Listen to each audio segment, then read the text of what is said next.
Hey, it's Drybear. Retribution Paladins rejoice because Blizzard has announced that in 10.0.7, the next major content update for World of Warcraft, Retribution Paladins are going to have their tree and their kit majorly overhauled and looked at. Now, unfortunately, they don't have specifics for us yet, and they're not putting it on the PTR yet or to see exactly what they're changing, but they did put out a kind of referendum on what their philosophy is or changing Retribution Paladin, the problems that they are acknowledging, and the solutions that they'd like to apply to it. So that is what we're gonna look at today. As always, if you have any questions or comments for me, you'll find me live every day on twitch.tv/Drybear.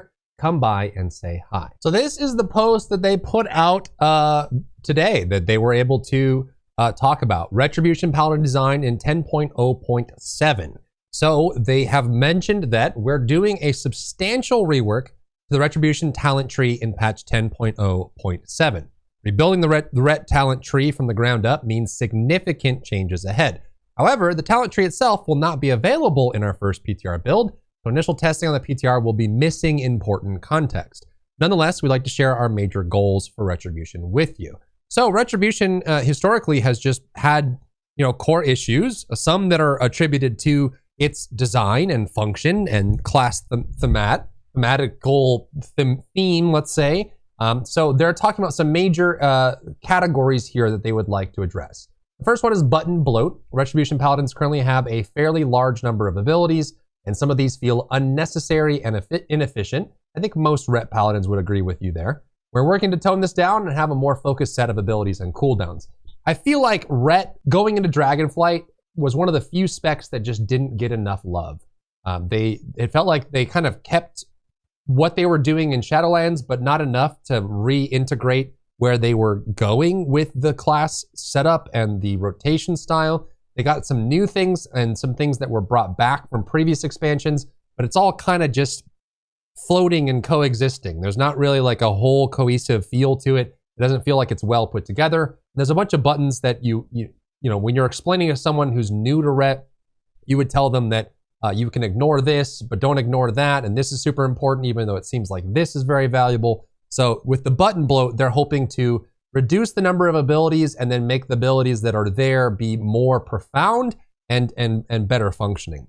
They also have mentioned stacking modifiers. This is a big one for Ret. And when it comes to mastering Ret and playing Ret at high level in both PvP and PvE, managing your stacks and getting your procs to go off in the right way is a big part of it. So they say, there are currently several talents and abilities that provide stacking bonuses, which can make for a confusing and messy playstyle that deals extreme burst damage, it does, and in return, leaves your core abilities feeling unsatisfying and undertuned. There's definitely a couple that fit into that category. I don't know if they all feel unsatisfying and undertuned. Comment down below if you're a Ret and you agree with this statement. We intend to significantly change this. We want your core abilities to feel good and powerful when used in all situations. This doesn't mean we're reducing all elements of burst damage, but we do want to make burst damage more purposeful and deliberate while also allowing options that provide sustained damage. And I would argue that they were kind of the same in Shadowlands. They felt like they were just this rolling stone that was moving incredibly slowly, and they would try to catch up to the fight. And then this is kind of how they feel right now in PvP, and I would say in Mythic Plus as well. It's not so bad in Raid because there's not that crazy amount of movement in Vault of the Incarnates, but Mythic Plus and in PvP, it feels like you're always just like, get back here, I'm gonna get you. But once they arrive, they hit like a Mack truck. Like they just had this crazy burst, especially in 10.0.5, there's some crazy scaling that you could get, but they would get melee attacks and insane burst damage. And outside of that, it felt like they were just kind of relying on these windows. So I guess what they're saying is they don't really want your burning shield to proc and the other proc abilities that you have to be the core of the gameplay and mastering it. And they want your abilities to work really well. They did get a Final Judgment, Crusader Strike, and I think Templar's Verdict buff in the previous balance tuning before 10.0.5 that had a super nice impact. I think they scaled Final Judgment by like 40%. It hits really hard now, and that's super satisfying watching the holy power land and explode. Super nice. So I guess they're trying to continue with making the abilities feel like the burst rather than just this passive thing that you build up when people attack you and it blows up and does a bunch of damage. Survivability. Ret Paladins currently have one of the highest death rates across all forms of content. For a plate-wearing class with hybrid healing that also can become immune, they have a self-immune with the bubble, this doesn't feel right. We're looking to strengthen them through a mixture of passive bonus and improvements to active abilities and cooldowns while keeping the degree of challenge that results from being a melee-based spec. You would expect the death rate on melee classes to be slightly higher than ranged classes specifically, but for a beefy self-healing bubbling class having a high death rate, I would agree that it is pretty problematic for that to exist. And some of that might just be maybe their passive stats like armor or stamina scaling just isn't where it should be overall. But we'll see what they come up with. Just know that this is on their mind. Maneuverability, we recognize there's an issue here and we hope to make some improvements. However, we want to set clear expectations. Retribution Paladin should not expect to gain the mobility of rogues. I think this is fair, and I don't know if they would have just, I don't know if this last sentence hits the mark properly. I would just say that like part of their class fantasy is being low maneuverability. I think the same thing goes for Death Knights. Death Knights and Ret Paladins, the plate wearers, they take a while to arrive, but when they arrive, it's very meaningful, and I think that is the class fantasy and the thematic, the theming for Ret Paladin that they should hold on to. I think if you have a big two-hander and you're covered in plate and you have these big, huge holy power abilities, you really shouldn't be darting around at the same time. But like Death Knight, you have to be able to manage that, right? So Ret Paladins have Blessing of Freedom if they talent into it, and then they have their Divine Steed, and that's pretty much it. Whereas Death Knights can grip targets to them, either with their normal death grip or with their slappy hands, the Maldraxxus ability from Shadowlands. They also have Death's Advance, which means they can't be slowed, and they have like all these extra ways to get in.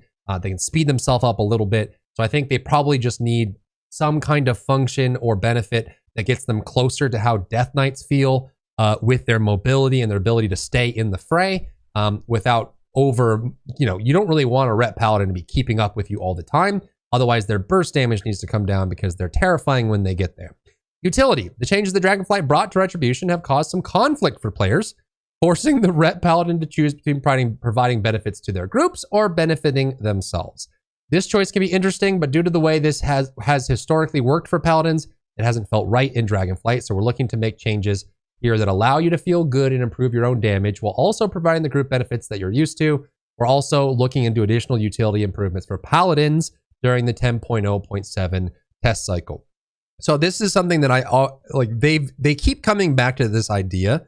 The buffs, specifically Ret. I think Ret has had it the most out of any other spec in the game over last of all the expansions. But I think they should do away with this idea that you have to sacrifice your own damage to buff someone else. I think that creates a paradigm in group play that is inherently negative. It's great for Mythic world first. Groups that work together and they organize their cooldowns and they put everything in a way that makes sense.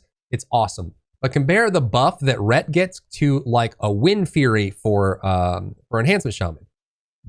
DPS that are melee focused, especially auto attack focused, that are near Enhancement Shaman benefit from the Enhancement Shaman, but the Enhancement Shaman doesn't have to sacrifice anything to give that benefit, whereas Ret has to choose who's going to get their buff. And I think that it's unrealistic and unfair to expect the Ret Paladin to give that buff to anyone other than themselves. So I like the fact that they're calling attention to this and they're hoping to change that going forward. It's nice to have niche things that Ret Paladins can bring to like a world first race where groups like that are pushing the very cutting edge of PvE content can choose to pick and choose these things, and it makes Ret more interesting as a choice. But it shouldn't be you choosing to buff yourself and then your group is guilt tripping you for not giving away your damage that you rightfully should be giving to yourself. So hopefully that's how it applies. And that's basically their philosophy for Ret. They haven't given us any details yet. I'll be sure to keep you guys updated when we finally do get details on the PTR. But I would say that most of these are pretty accurate for the problems with Ret right now. And it did feel like Ret was one of the classes that got left behind in Dragonflight. And it's nice that they're coming back to Ret to be able to pick that up and help it. I think classes like Survival Hunter and like Affliction Warlock still need some love and things like that. But it's nice that they're targeting this and they're letting us know that it's happening. So let me know what your comments are down below, what you feel about this. If you're a Ret main, are you happy about this? Do you agree with their philosophy, at least from a high level, or not? As always, if you have any questions or comments for me, you'll find me live every day on twitch.tv/Drybear. Come by and say hi. If you enjoyed yourself today, leave a like down below. You can support me and my work on Patreon and view Patreon exclusive content, link in the description. Thank you so much for tuning in, and I'll see you in the next one.